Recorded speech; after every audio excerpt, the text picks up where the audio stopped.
Esta es quizá la pelea controversial más especial en la historia del boxeo, pues el referee Jack Welch fue el polémico protagonista en el duelo por el título mundial ligero entre Ad Wolgas y Mexican Joe Rivers. Todo ocurrió el 4 de julio de 1912 en California, específicamente en el 13º round de 20 programados, cuando Wolgas y Rivers estaban intercambiando metralla y ambos lograron conectarse, lo que provocó que los dos terminaran en el suelo.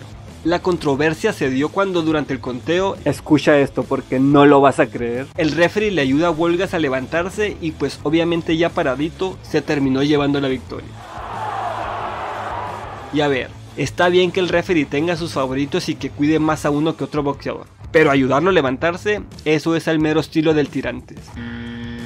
Bueno, también sirve como un claro ejemplo de que los referees vienen haciendo malos trabajos desde hace más de 100 años. Pero ahora nos vamos al 11 de julio de 1996, cuando Andrew Golota, que había sido advertido de que no pegara abajo en las primeras rondas en su duelo contra Riddick Bowe, le dio un golpe muy abajo casi al final del cuarto round que hizo que Bowe se retorciera de dolor. Como los ánimos ya estaban calientes, al final del quinto round, tras el campanazo, Bowe le dio un empujón a Golota. En el sexto round, otra vez Golota le dio un golpe abajo a Bowe que lo dejó dolido, por lo que finalmente le quitaron un punto a Golota. Sin embargo, todo se ensució de más, como si esto fuera posible. En el séptimo round, porque Golota continuó pegando muy abajo, por lo que le quitaron otro punto. Luego, el referee le llamó la atención a Bowe por golpes detrás de la cabeza y fue casi al final de ese round que Golota volvió a pegar abajo, lo que hizo que Bowe cayera y el referee finalmente decidiera darle la victoria a Bowe, quien aún estaba en el suelo. Pero lo desastroso pasó después porque la esquina de Bowe se subió al ring y encaró a Golota, quien tiró uno que otro golpe, pero quien también recibió uno que otro por parte de la esquina rival. O sea, un zafarrancho total, pues en cuestión de segundos el ring estaba inundado con personas tiradas y otras empujándose y otras peleando y bueno, dejándonos así un final desastroso para una pelea muy sucia.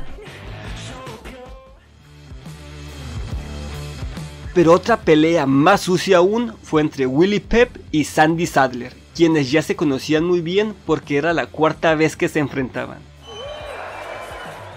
Y aunque su pelea del 26 de septiembre de 1951 no iba tan sucia durante los primeros 4 rounds, todo se desmoronó en el quinto, justo en el campanazo final, pues ambos peleadores se amarraron y se abrazaron como luchadores. El sexto round también fue sucio con jaloneos y empujones que llevó a los dos boxeadores al suelo, otra vez como si fueran luchadores. En el séptimo round hubo tanto jaloneo y abrazo que hasta el referee terminó en la lona. Y así siguió la pelea, abrazos, empujones, tirándose al suelo, más empujones, Pep metiendo el pie, el referee tratando de separarlos y ya estando ahí, recibiendo empujones, en fin. Y la pelea fue tan sucia que The United Press informó que prácticamente todas las reglas del libro de la Comisión del Boxeo fueron quebrantadas por los boxeadores.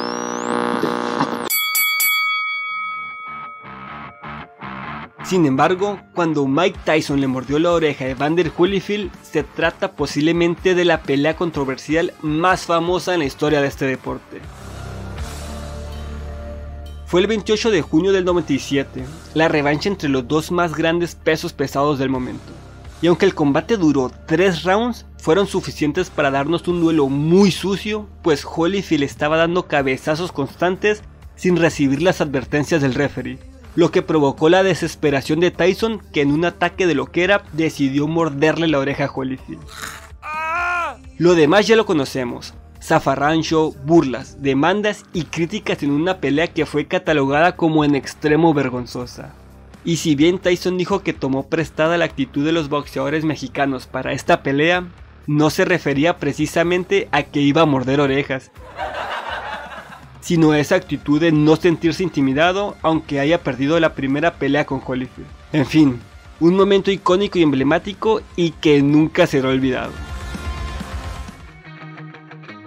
Y ahora es tiempo de hablar de la pelea más sucia y tramposa de toda la historia. Y es cuando Luis Resto alteró su vendaje y sus guantes en su pelea contra Billy Collins Jr. Fue el 16 de junio de 1983. Collins Jr. llegaba como un prospecto sólido, invicto en 18 duelos y como claro favorito para el combate contra el puertorriqueño. Sin embargo, mientras transcurrían los rounds, Collins se veía dañado de su rostro, pero estaba tan dañado que a todos les pareció extraño, pues Resto no se caracterizaba por una gran pegada ya que sumaba apenas 8 knockouts en sus 20 victorias. Transcurridos los 10 rounds, y con un castigo descomunal en el rostro de Collins, los jueces dieron la decisión a favor de Resto, aunque después se cambió a no contest. Sin embargo, cuando el padre de Collins le dio la mano a Resto para felicitarlo, le tentó los guantes y sintió algo extraño y de inmediato pidió que se los revisaran. Tras esto, se encontró que el entrenador de Resto, Panama Lewis, le había quitado lo acolchonado de los guantes, lo que prácticamente le dejaba el puño directo a Resto. Además de que usó yeso en el vendaje, lo que convirtió los puños de Resto en un arma. Como era de esperarse, estos dos tramposos fueron a juicio y enfrentaron varios cargos, entre ellos de agresión y posesión de armas, o sea, las manos de Resto. El entrenador fue sentenciado a 6 años y Resto a 3. Desgraciadamente, tras la golpiza, Collins detuvo su carrera boxística pues sufrió desprendimiento de retina y tuvo problemas con la visión, por lo que se especula que le provocó depresión y casi un año después fallecería en un accidente en su auto, aunque también se especula que posiblemente él atentó contra su propia vida. Al final, Resto, quien admitió que ya habían hecho esas trampas en 2 peleas anteriores porque nunca era el favorito y siempre se apostaba a él mismo, se disculpó y se arrepintió de haber sido tan sucio. Y con justa razón, porque posiblemente estemos hablando del peleador más cochino y tramposo en la historia del boxeo.